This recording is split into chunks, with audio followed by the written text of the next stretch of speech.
Hoje o texto que eu quero ler para o nosso momento da mensagem é um texto que o apóstolo Paulo escreve a sua carta aos Filipenses, capítulo 1 de Filipenses, do verso de número 20 até o verso de número 21.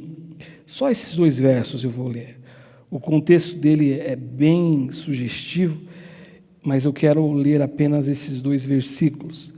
O apóstolo Paulo, escrevendo a sua carta à igreja de Filipos, ele diz assim: segundo a minha ardente expectativa e esperança de que em nada serei envergonhado, antes, com toda a ousadia, como sempre, também agora será Cristo engrandecido no meu corpo, quer pela vida, quer pela morte.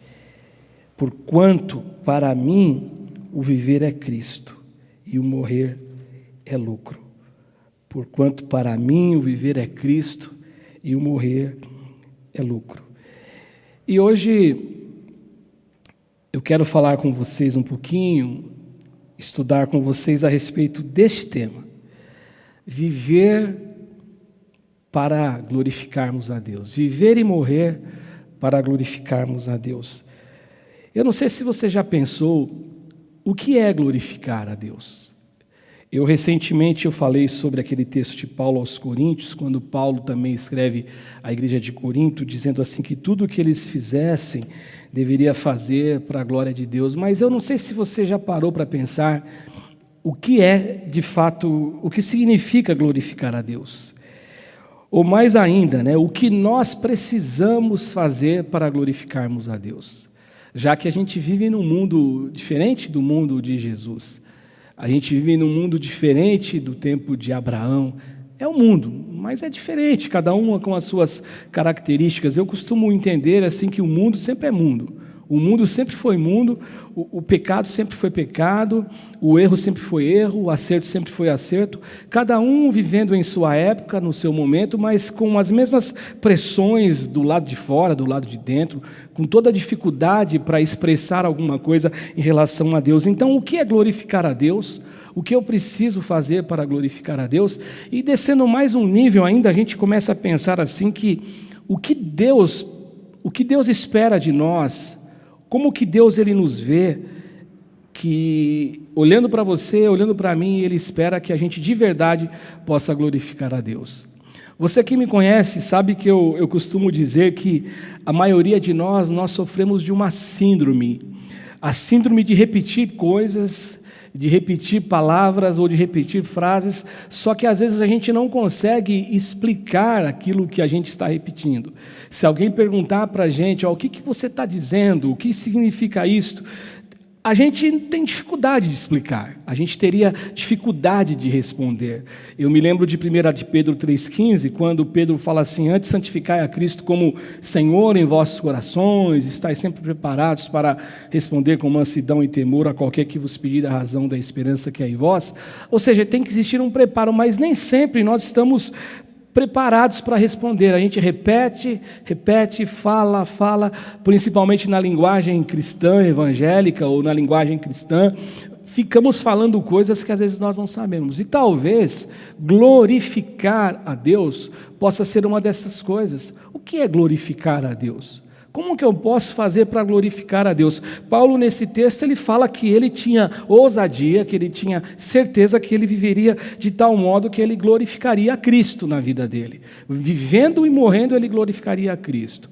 E quando a gente olha para essa carta de Paulo aos Filipenses, a gente percebe que Paulo, depois do encontro com Jesus na estrada de Damasco, a Bíblia fala assim que Paulo ficou 3 anos se preparando para pregar o Evangelho. Mas depois que Paulo começa a pregar o Evangelho de Jesus Cristo, ele vem pregar, e a pregação de Paulo ela é avassaladora. Ele vem demonstrando um conhecimento, ele vem demonstrando uma intimidade com Cristo, uma pessoa assertiva que vai pregando, anunciando, e ele vai sendo sempre aquele Paulo desejoso de gerar nos seus ouvintes que eles realmente fossem como ele, que Paulo gerasse dentro deles o amor a Cristo, a maturidade no caminho de Cristo. E a gente percebe isso nas cartas de Paulo, todas elas, desde de Romanos, todas as cartas de Paulo, Paulo escrevendo, falando e desejoso que os seus ouvintes, eles tivessem dentro do coração deles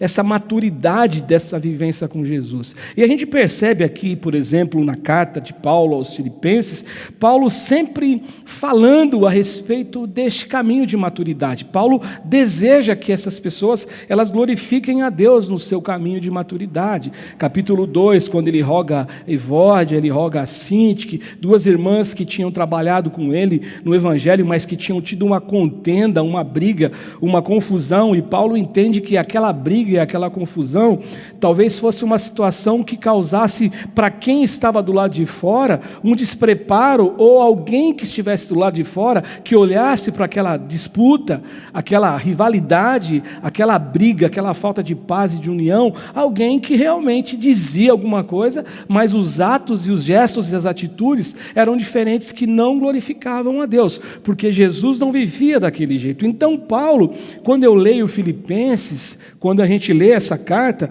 a gente percebe que é muito nítido, é notório tudo que Paulo faz, tudo que Paulo revela, o desejo que Paulo tem dele procurar, desejar de modo diligente, disciplinado, glorificar a Deus. E, consequentemente, ele gostaria que essas pessoas atingissem esse mesmo alvo.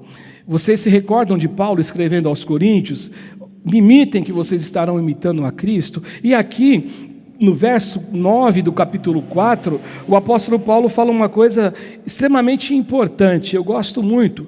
O verso 8 que eu não marquei, ele diz assim, tudo que é verdadeiro, tudo que é justo, tudo que é puro, tudo que é amável, tudo que é de boa fama, se existe alguma virtude, se existe algum louvor, seja isso que ocupe a vossa mente, o vosso coração. E no verso seguinte, ele diz o seguinte, no capítulo 4, verso 9 de Filipenses: o que também aprendestes, e eu gosto muito disso, o que também aprendestes e recebestes e ouvistes e vistes em mim, isso praticai, e o Deus de paz será convosco. Eu gosto muito disso porque literalmente significa que Paulo está dizendo assim: olhem como eu vivo, olhem para o que eu faço, façam o que eu digo e façam o que eu faço.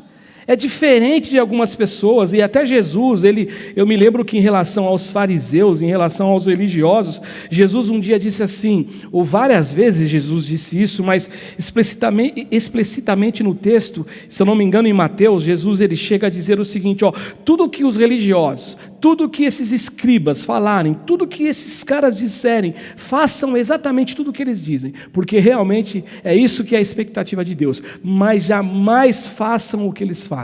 Porque eles eram pessoas que diziam, pessoas que falavam, pessoas que faziam afirmações, mas pessoas que não viviam aquilo que eles afirmavam. Então eu gosto muito disso, porque nós encontramos em Paulo um homem que, mesmo limitado com as cadeias, com as suas prisões, é alguém que glorifica a Cristo, é alguém que vive para Cristo. Paulo, para você ter uma ideia, ele alugou uma residência que ele pagava do próprio bolso, onde estava preso com um soldado que vivia acompanhando Paulo 24 horas por dia. 24 horas Paulo estava ali, vivendo com alguém, um soldado romano o cercando. Só que o apóstolo Paulo, mesmo assim, a Bíblia fala que durante 2 anos Paulo pregou o evangelho para todos. Paulo recebia as pessoas na casa dele, preso ali sem liberdade, mas Paulo falando do reino de Deus, porque Paulo tinha o desejo de glorificar a Deus. Então Paulo ele tinha essa direção na vida dele, ele buscava isso.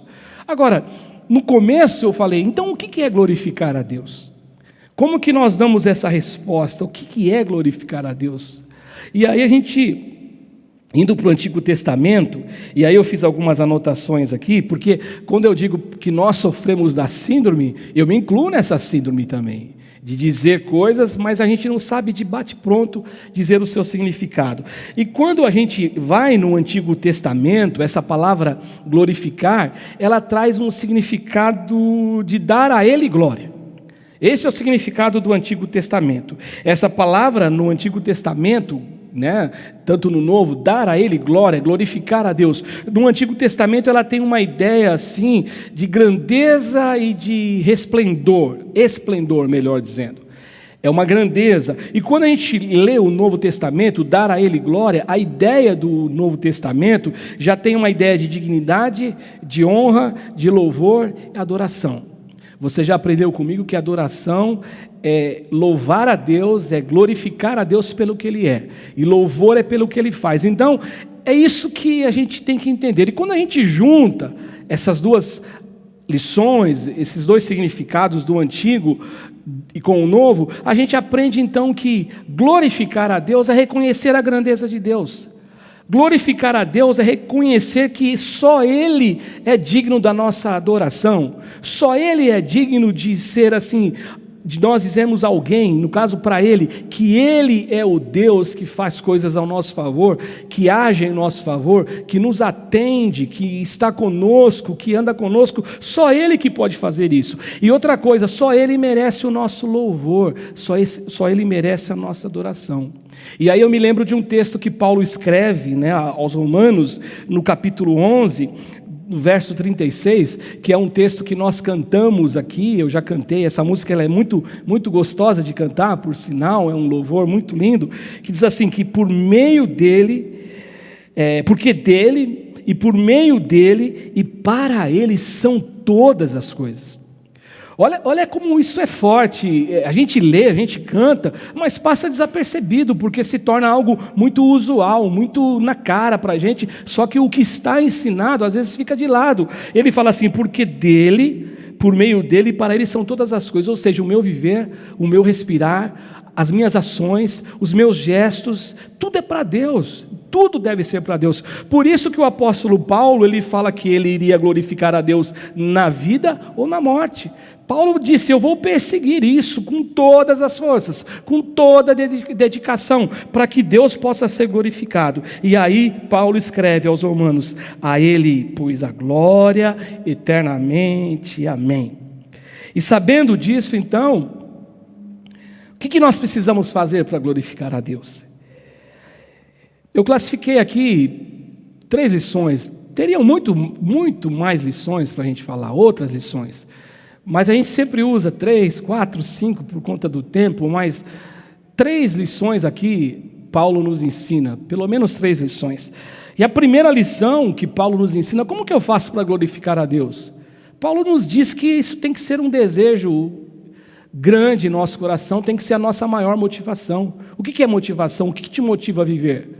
Talvez sejam os teus filhos, talvez sejam os teus netos, talvez seja o teu trabalho, talvez seja a tua casa, talvez seja o teu carro. Pode ser isso? Pode, tem coisa que te motiva, gera em você alegria, te traz satisfação, mas qual que é o centro de tudo? Qual que é a nossa maior alegria? O que tem que ser o nosso sonho? O nosso sonho de consumo, o nosso desejo acima de todas as coisas. Eu preciso glorificar a Deus e aprender a glorificar a Deus tendo esse desejo.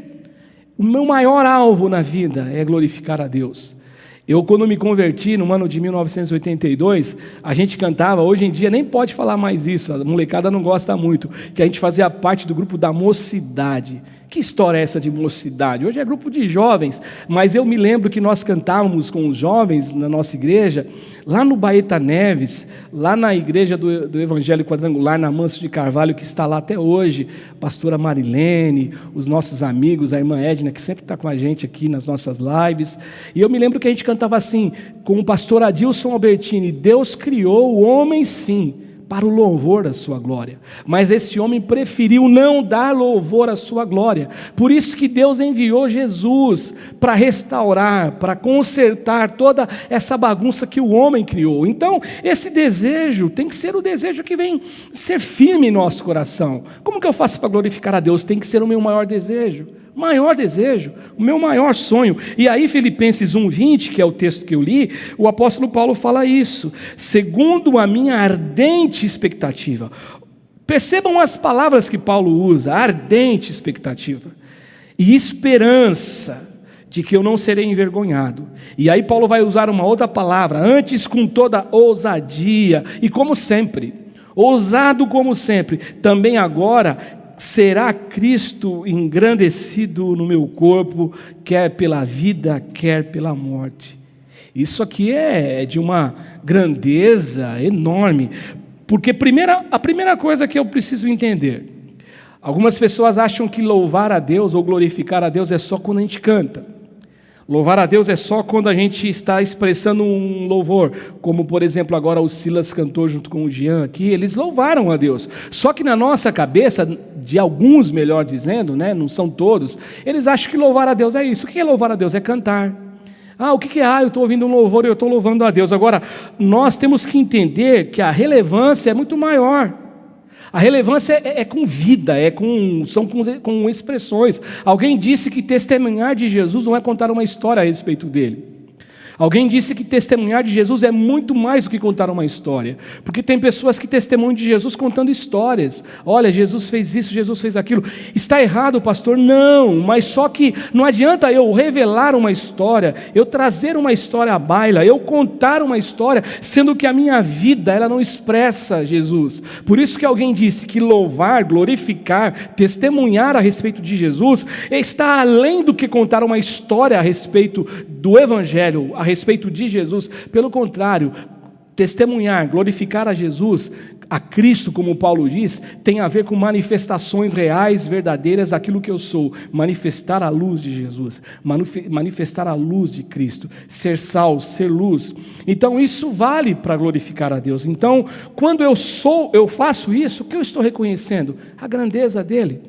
Quando eu faço assim com a minha vida, o que eu estou fazendo? Honrando a Deus, eu estou adorando a Deus, eu estou dizendo assim: o Senhor é o meu único Deus, o Senhor é a minha fortaleza, o Senhor é o Deus que me sustenta. E quando nós nos posicionamos assim na vida, as pessoas percebem, as pessoas elas acabam sendo atraídas por você.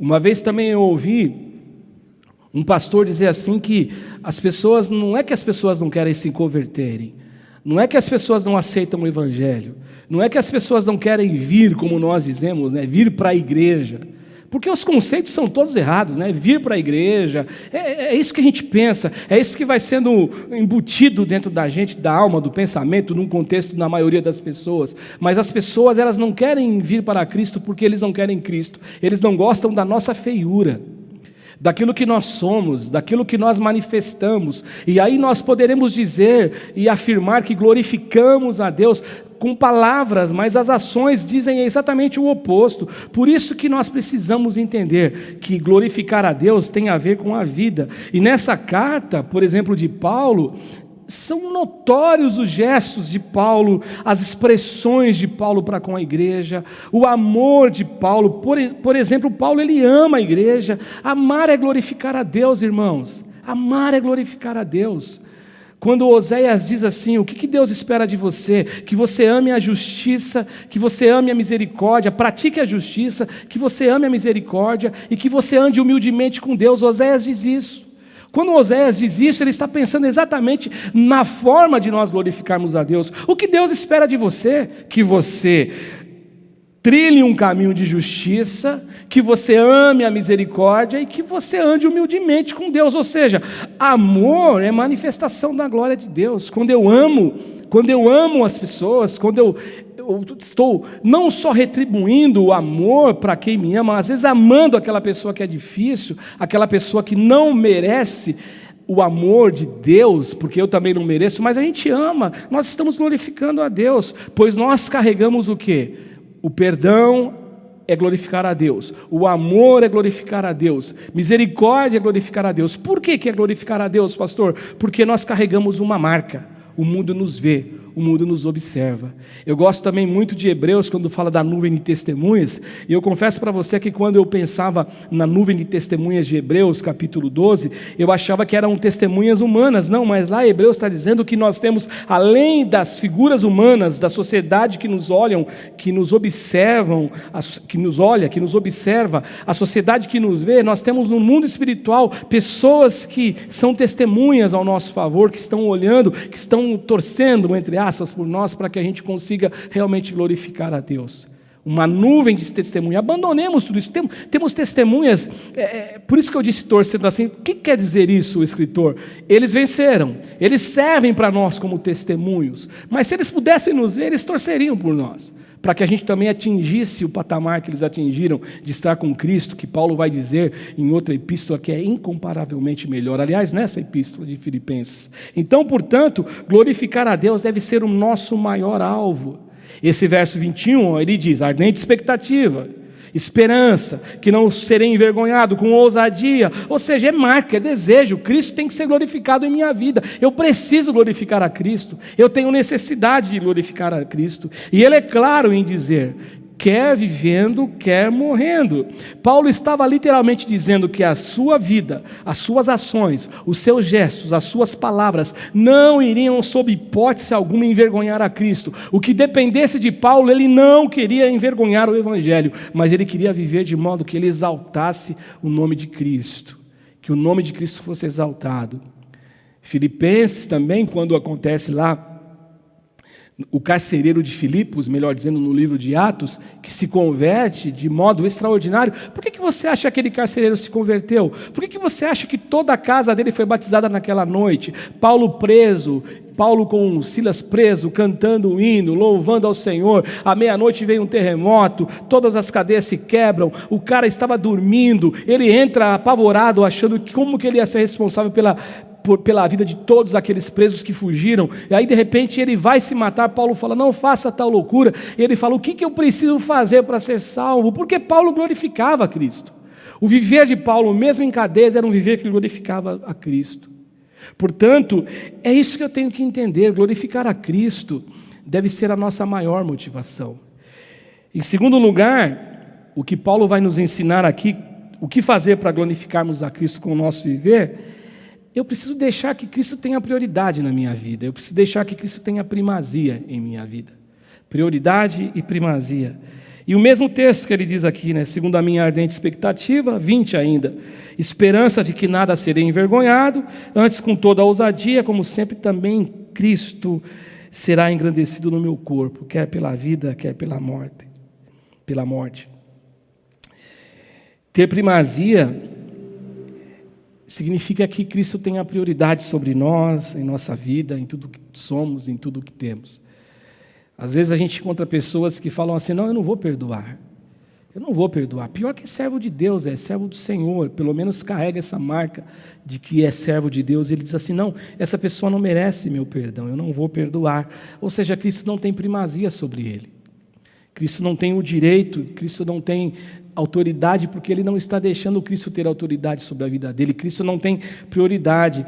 E aí quando Paulo ele fala sobre essa questão de primazia, Paulo ele sabe que ele precisa exaltar a Cristo. E lá em Romanos, que foi o verso que eu também já li, no verso 33, 36, do 33 ele fala, ó, profundidade da riqueza, da sabedoria, e Paulo está dizendo de Deus, ou seja, a vida de Paulo era esse desejo, a primazia de Cristo era sobre a vida de Paulo. Paulo, ele chega a dizer aos Gálatas, não mais eu vivo, mas Cristo vive em mim, e a vida que eu vivo hoje, o meu viver na carne, é pela fé em Cristo. Eu quero glorificar a Cristo, eu quero que Cristo seja exaltado pela minha vida, eu quero que as pessoas olhem para mim e contemplem a Cristo, me imitem, que vocês estarão imitando a Cristo. Eu quero resplandecer a luz de Cristo pelo meu viver. É isso que Paulo ensina. E quando Paulo escreve lá, ele diz, porque dele, por meio dele, para ele são todas as coisas. A ele a glória eternamente. Amém. É justamente por isso que Paulo afirma aos Filipenses que Cristo seria engrandecido no corpo dele. Paulo carrega as marcas de Cristo, ele vai dizer isso, o meu corpo carrega as marcas de Cristo, meu viver, meu respirar, meu caminhar, meu cantar, tudo tem que ser apontado para a glória de Deus. Mas o que Paulo diz aqui ainda, ele vai dizer que o desejo e a motivação para viver para Cristo era tanto, que ele carregava uma esperança. Esperança é aquilo que você espera. Ele tinha esperança, ele fala assim, olha, eu tenho esperança. Porque nesse texto que eu li, eu não li todo ele, Paulo vai dizer assim que ele queria estar com Cristo. Ele fala assim, eu quero estar com Cristo, porque estar com Cristo é incomparavelmente melhor do que estar aqui. É muito melhor estar com Cristo do que estar aqui. Só que ele diz assim, só que se o meu viver na carne, carne, se o meu viver em vida ainda produzir frutos para vocês, para abençoar vocês, eu vou ficar junto com vocês. Então Paulo, ele tem esse desejo no coração, ele tem essa esperança no coração. A minha esperança, e olha que coisa linda que Paulo nos ensina, a minha esperança é que eu vou glorificar a Deus com a minha vida, com o meu corpo, e quando eu morrer, eu ainda vou glorificar a Deus. No domingo agora, quando eu preguei, quando eu ministrei a oferta, eu falei sobre sementes, e eu disse assim que tem pessoas que plantam sementes na existência humana, que são sementes duradouras, são sementes que não acabam, os seus frutos não se esgotam, e são sementes que geram frutos mesmo depois da morte do indivíduo. Aquilo que ele plantou, aquilo que ele deixou como legado, aquilo continua, aquilo permanece, aquilo é permanente, aquilo vai continuando. E Paulo, ele carrega essa certeza de que o viver dele seria para a glória de Deus, de tal modo que ele viveria de um jeito e de uma maneira que os frutos seriam tão abundantes, seriam tão permanentes, a colheita seria interminável. Isso era o desejo de Paulo e a esperança de Paulo. Eu vou glorificar a Cristo, eu vou me esforçar com diligência, com ousadia, com determinação, que quer pela vida, quer na minha morte, eu vou ainda glorificar a Cristo. E aí eu pergunto para você, você acha que Paulo errou? Você acha que Paulo ele estava equivocado? Hoje eu estou falando dele aqui, hoje você está me ouvindo falar dele. Quantos pastores, quantas almas humanas que vão pregar o Evangelho irão citar Paulo e irão dizer dos frutos que Paulo deixou por essa determinação, por essa ousadia, por esse desejo, por essa vontade de que Cristo fosse primazia na vida de Paulo. Então glorificar a Deus é deixar que Ele tenha primazia sobre nós. A nossa vida tem que ser para Deus. Agora, como última lição, eu fiz 3 perguntas no começo: o que é glorificar a Deus, como que eu glorifico a Deus e como Deus olha para a gente e espera que nós o glorifiquemos. E a última lição tem a ver com isso: o que Deus espera de nós para que eu e você, a gente possa glorificar a Deus. E eu acredito que, olhando para Paulo, olhando para Jesus, olhando para os apóstolos, olhando para homens que nós conhecemos, ele espera que a gente viva para revelar a vontade de Deus. Essa é a vontade de Deus, que o nosso viver seja para revelar a vontade dEle. Abrindo um parênteses aqui, no domingo eu conversei com o pastor Bispo por WhatsApp, né? Eu mandei um zap para ele, a gente sempre se fala por WhatsApp, e aí ele mandou uma resposta para mim, dizendo assim, que eu não sei se o Ivaldo, o pastor Ivaldo te falou, ele assiste os nossos cultos, irmãos, de joelhos. Já pensou isso, Silas e Jean? De joelhos. Ele falou: eu levantei quase agora quando você terminou a pregação, que teve o louvor dos meninos, eu levantei. E o pastor Bispo é um pastor que muito nós temos aprendido com ele. E com certeza o pastor Bispo tem deixado um legado. Com certeza o pastor Bispo tem feito isso que Jesus ele espera de mim e de você: revelar a vontade de Deus, revelar a vontade do Senhor. Tantos outros homens que eu conheci histórias que abandonaram tudo na sua vida porque eles desejaram revelar a vontade de Deus na terra. E o último versículo para essa lição é o 21, porque Paulo fala assim: porquanto para mim o viver é Cristo. Quando Paulo fala isso, Paulo está dizendo o seguinte: eu não consigo conceber a minha existência sem Cristo.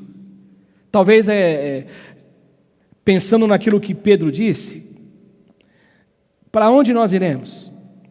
Para onde nós iremos se só o Senhor tem palavras de vida eterna? Para onde nós iremos? E ele fala: porquanto para mim o viver é Cristo e o morrer é lucro. Morrer é lucro. Tem tanta gente com medo de morrer. Eu conheço irmãos que têm medo de morrer. É tão engraçado. Eu conheço uma irmã, eu não vou falar o nome dela, até para não expô-la. Não sei se ela deixaria eu falar, mas ela é muito engraçada. É uma mulher de Deus fantástica. Ela manifesta a glória de Deus e louva a Deus, mas ela tem medo de morrer. E ela fala: e se eu estiver lá naquele lugar, lá na terra, né, naquele frio lá, os bichos, é um medo que não tem muito a ver. E além disso, tem pessoas que têm medo de morrer mesmo, de encarar a morte, porque a vida não é para a glória de Deus. Sabe, eu estava pensando hoje, vindo para cá, no banho, que a gente perde tempo com tantas coisas, né? A gente perde tempo com tantas coisas, só que tem coisas que a gente não consegue reparar, tem coisas que ficam para trás. Às vezes nós investimos o tempo da gente em programações da televisão. Nós, homens, gostamos muito de criticar as irmãs que assistem às novelas, e a gente não gosta porque a novela ensina algumas coisas que não são legais, mas nós, homens, assistimos futebol. Eu, por exemplo, gosto de assistir futebol, gosto muito de futebol, de assistir, e às vezes a gente perde tempo com tantas coisas, porque a gente poderia estar fazendo uma outra coisa. Às vezes a gente não ouve a palavra de Deus com mais frequência, às vezes a gente não tem uma vida devocional com mais frequência, e só que lá na frente, tudo isso vai fazer uma falta grande para nós. Eu me lembro também que eu disse no domingo que eu posso jogar a semente eu escolho jogar, mas o fruto que eu vou colher eu não tenho como escolher. Ele será uma realidade daquilo que eu plantei. Portanto, se você planta hoje uma vida desconectada com Deus, uma vida sem Deus, uma vida sem experiências com Deus, uma vida sem oração, uma vida que não é para a glória de Deus, que não tem essa preocupação que Paulo tinha em manifestar na vida, lá na frente você vai colher, eu vou colher isso, fruto de que nós plantamos. O apóstolo Paulo, ele não queria isso, de forma alguma. E Deus, ele olha para a gente, ele está pensando exatamente isso. Eu quero que vocês manifestem a minha glória. Eu quero que vocês manifestem e revelem a minha vontade. E é o que Paulo está fazendo aqui. Deus nos criou, com uma capacidade de nós escolhermos. É o livre-arbítrio, eu posso escolher, mas isso, na verdade, o que eu tenho que ter no meu coração, não nos dá o direito moral de nos afastarmos dele. Deus me escolheu, Deus me formou, Deus me deu a capacidade de pensar. Isso é resultado da sabedoria e do amor dele para comigo. O homem é diferente de toda a criação, dos animais, de tudo, das plantas, da natureza. Muito embora você vai encontrar o Salmo 19 falando que a natureza faz declaração a Deus, um dia revela ao outro dia Deus, sem palavras, mas é com o que acontece na natureza. A Bíblia fala, eu disse também no domingo, que a natureza será redimida da corrupção, do pecado, porque ela está sujeita por conta do pecado. Só que essa sabedoria, essa capacidade de pensar, Deus, ele nos deu para que nós tivéssemos o poder de escolha. Só que eu não tenho direito moral e eu não tenho poder, eu não tenho direito, na verdade, de me separar de Deus de modo egoísta. Deus não espera isso da gente. Ele nos deu isso. Ele não vai entrar em você e obrigar você a fazer alguma coisa. Não, só que eu não posso pensar que com esse poder de escolha, Deus, ele não espera que com esse poder de escolha que eu tenho, eu viva de modo totalmente egoísta, pensando apenas na minha vontade, atendendo à minha vontade. Mas a vontade de Deus, era que os homens manifestassem a vontade dele, para viver para a glória dele. Essa é a vontade de Deus. Pastor, qual que é a vontade de Deus? Que você viva para ele, que você manifeste a vontade dele, que você seja alguém que carregue a luz dele para o mundo, que você seja alguém que manifeste a glória dele para o mundo. Isso sem aquele espírito maluco de juízo, isso sem aquele espírito maluco de fanatismo, isso sem aquele espírito maluco de mandar todo mundo para o inferno, achar que todo mundo está no inferno. Não, é manifestar o amor de Cristo através de você. Quando eu olho para Jesus, que é o exemplo maior, é interessante que Jesus, ele cumpre isso de modo cabal, do começo ao fim. Quando eu olho para Jesus, eu vejo Jesus fazendo exatamente isso. E Paulo, ele não é nada bobo. Paulo, quando ele se encontra com Jesus, você sabe a narração, é lá na estrada de Damasco, perseguidor da igreja, dos cristãos, perseguia cristãos por todo lado.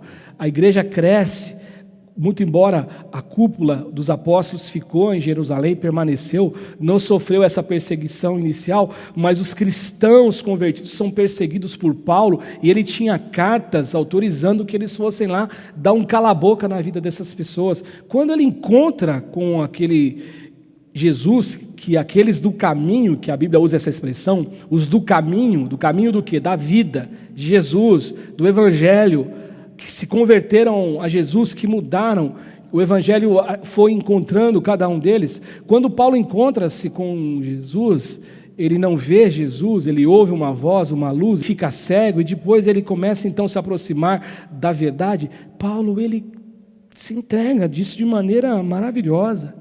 Ele tem em quem se amparar, em quem observar.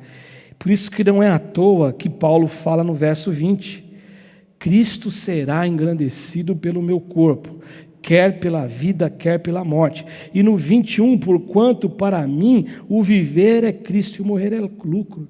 Talvez na mente de Paulo ele pensava assim, se Cristo cumpriu a missão dele, quando ele veio aqui no mundo, de modo que ele chamou a atenção para Deus e honrou a Deus, Paulo não faria de modo diferente. Paulo não quer atenção para ele. Lembram de João Batista também? É ele, não é para mim, é para ele.